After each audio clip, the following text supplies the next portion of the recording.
Assalamualaikum warahmatullahi wabarakatuh. Alhamdulillahirabbil alamin. Allahumma shalli ala sayyidina Muhammad wa ala ali sayyidina Muhammad. Bersyukur kepada Allah, berselawat kepada Nabi kita Nabi Muhammad sallallahu alaihi wasallam. Alhamdulillahirabbil alamin. Saya sebagai moderator Rostika Dewi Sutari dalam kajian virtual Smart Trend SMK Pembangunan Cibadak. Bersihkan diri, sucikan hati, raih ridho ilahi. Pada kesempatan ini Selasa 12 Ramadan 1441 Hijriah, kita memiliki narasumber yaitu Ustazah Mary Susanti SS. Izinkan saya menjelaskan sedikit profil beliau. Beliau lahir di Sukabumi pada tanggal 14 Mei 1983, kemudian mengenyam pendidikan di SDN Leuweung Datar dan melanjutkan di SMP Negeri 1 Cibadak. Kemudian beliau pernah belajar di Pesantren Gontor dan terakhir beliau merupakan alumni dari STBA Yapari Aba Bandung. Kepada Ustazah Mary Susanti dipersilahkan. Assalamualaikum Ustazah. Waalaikumsalam. Mangga Ustazah silahkan duduk. Terima kasih Bu. Ya, sementara salamannya jaga jarak dulu ya Ustazah ya, karena kita sedang physical distancing.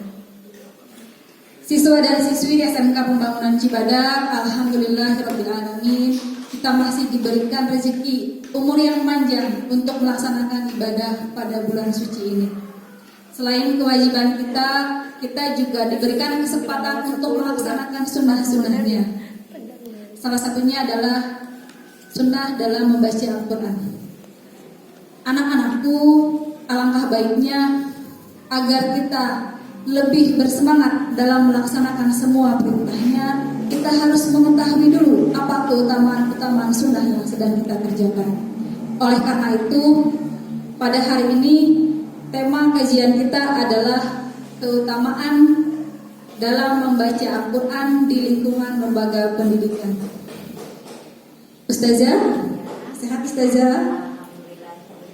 Ustazah, seperti apa sih keutamaan membaca Al-Quran dalam kehidupan kita sehari-hari? Untuk hari ini ya, alhamdulillah saya mau salam dulu ya kepada anak-anakku tercinta yang sudah lama gak ketemu.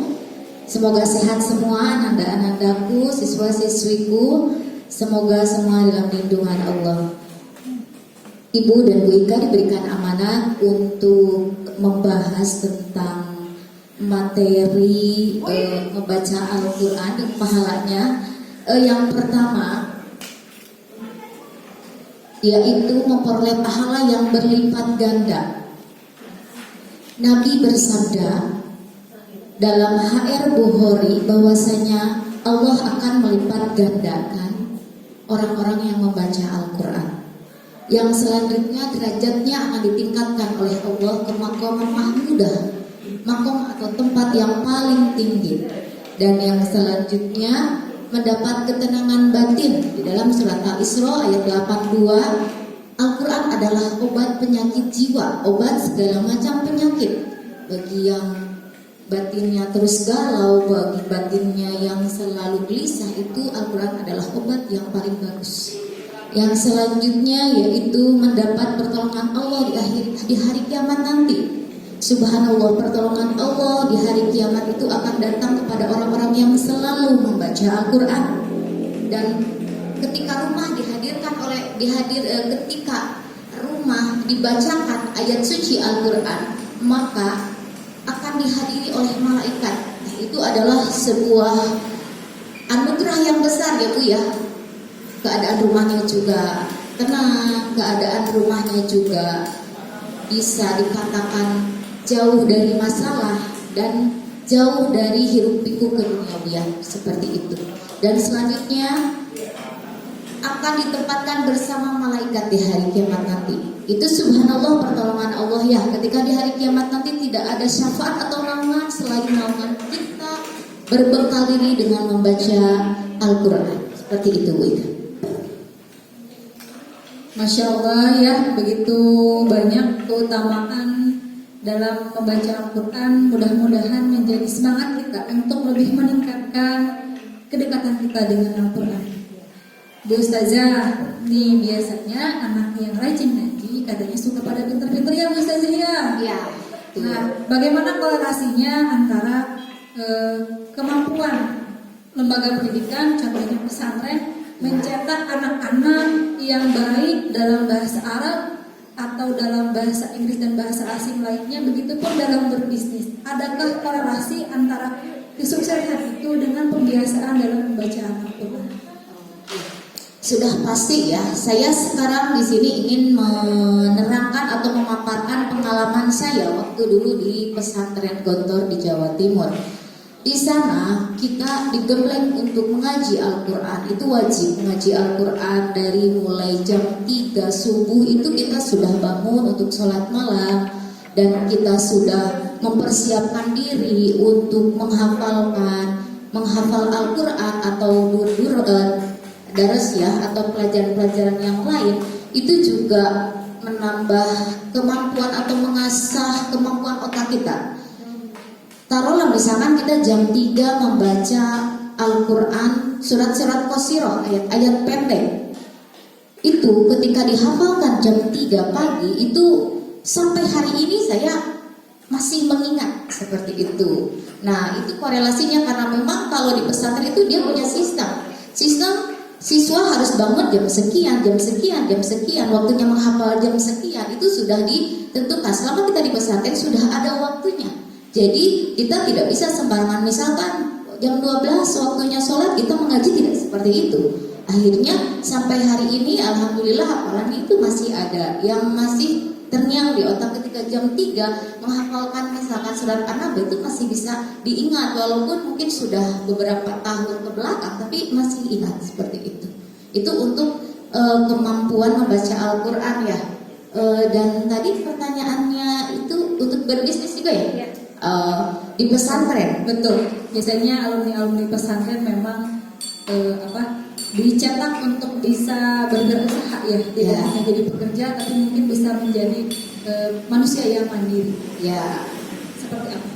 Nah, itu ketika pengalaman saya di pesantren di sana, jadi untuk organisasi perbisnisan atau perdagangan itu tidak dikelola oleh orang lain atau pemimpin yayasan, tidak, tapi siswa semuanya ikut dalam mensukseskan bagaimana berjalannya perkoperasian atau perdagangan seperti itu.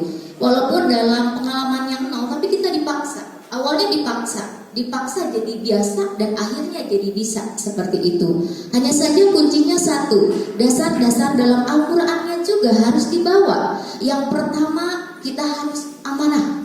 Itu yang paling mendasari semuanya. Yang selanjutnya kita amanah itu kan berarti kejujur ya. Ketika sudah amanah itu di ranah bisnis, di ranah apapun itu adalah kuncinya. Dan Al-Quran sudah terang-terangan mengatakan bahwa harus amanah seperti itu untuk masalah bisnis. Dan juga dalam perjalanannya itu siswa harus betul-betul tekun dan disiplin dalam menjalankannya. Kalau misalkan di dunia luar itu kan ada malas atau misalkan ada tidak mau atau dan lain sebagainya karena kita dipaksa. Ada satu moto dalam dari pimpinan kita itu ar-rohah fijana. Jadi istirahat itu di surga. Itu yang mereka tanamkan ke kita. Istirahat itu di surga. Jadi sekarang adalah waktunya kita berjibaku ijtihad, terus ijtihad. Nah, itu yang membuat kita karena doktrinnya kuat yang akhirnya kita kita harus betul-betul berijtihad supaya bisa sukses dunia dan akhirat. Seperti itu. Masya Allah ya. Tadi ungkapannya betul bahwa waktu istirahat kita adalah nanti di surga. Amin, Allahumma amin. Dan saat ini adalah memang betul waktunya kita berusaha sebaik mungkin melaksanakan segala perintahnya, melaksanakan sunnahnya dan menjauhi segala larangannya. Nah, mungkin ini yang pertanyaan terakhir nih Ustaz nih.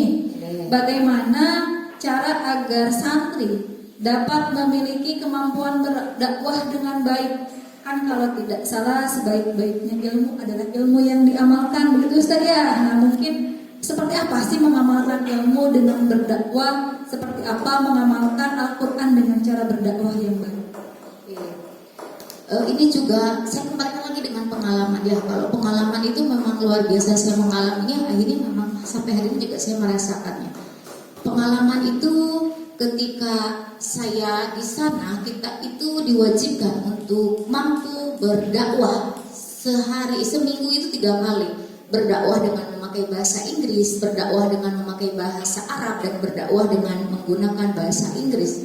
3 bahasa itu harus kita kuasai. Walaupun mungkin kita tidak secara awalnya tidak berani, tapi karena dipaksa, dipus terus, dan lingkungan juga mempengaruhi. Kan kalau di ranah pendidikan itu ketika ada satu temannya yang berani, jadi kan kita yang lainnya, aduh masa kita tidak berani sih. Yang lainnya juga akhirnya saling mempengaruhi satu sama lain. Seperti itu. Dalam kebaikannya. Ya, seperti itu. Makanya karena ketika dibiasakan ya Bu Ika, dibiasakan selama 4 tahun di sana dari awal sampai akhir, dari kelas 1 sampai kelas 6 itu kita terus berdakwah, walaupun itu hanya di ranah pendidikan, bukan di masyarakat luas, karena dibiasakan terus dalam berdakwah, atau istilahnya di sana kan pidato atau speech ya. Nah itu jadi siswa-siswi terbiasa untuk melakukan hal itu. Akhirnya karena keberaniannya diasah, kemampuannya diasah selama 4 tahun, berakhir menjadi alumni yang akhirnya selama 4 tahun kita keluar itu kita sudah siap menghadapi masyarakat. Seperti itu. Masya Allah ya, benar-benar matang, benar-benar diamalkan. Terima kasih Ustazah, Masya Allah sekali ilmu dan pengalamannya.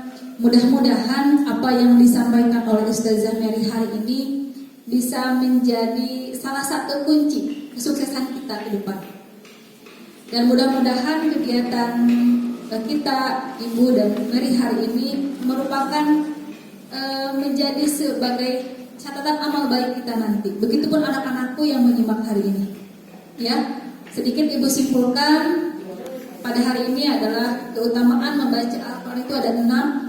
Yang pertama yaitu memperoleh pahala yang berlipat. Yang kedua derajatnya diangkat. Yang ketiga mendapatkan ketenangan batin. Yang keempat mendapatkan pertolongan Allah di hari kiamat. Yang kelima apa Bu? Yang kelima dihadiri oleh malaikat bila mana rumahnya selalu dibacakan ayat suci Al-Quran. Dan yang terakhir adalah ditempatkan bersama malaikat di akhir nanti. Amin, amin, amin ya Rabbal Alamin. Mudah-mudahan anak-anakku di rumah merupakan anak-anak penghafal Al-Quran ya. Amin, amin ya Rabbal Alamin. Ibu rasa untuk hari ini materinya cukup. Dan untuk tugas serta kuis silahkan disampaikan kepada wali kelasnya masing-masing, dikirimkan melalui email. Terus saja, Sucikan diri, bersihkan hati, raih ridho ilahi. Assalamualaikum warahmatullahi wabarakatuh.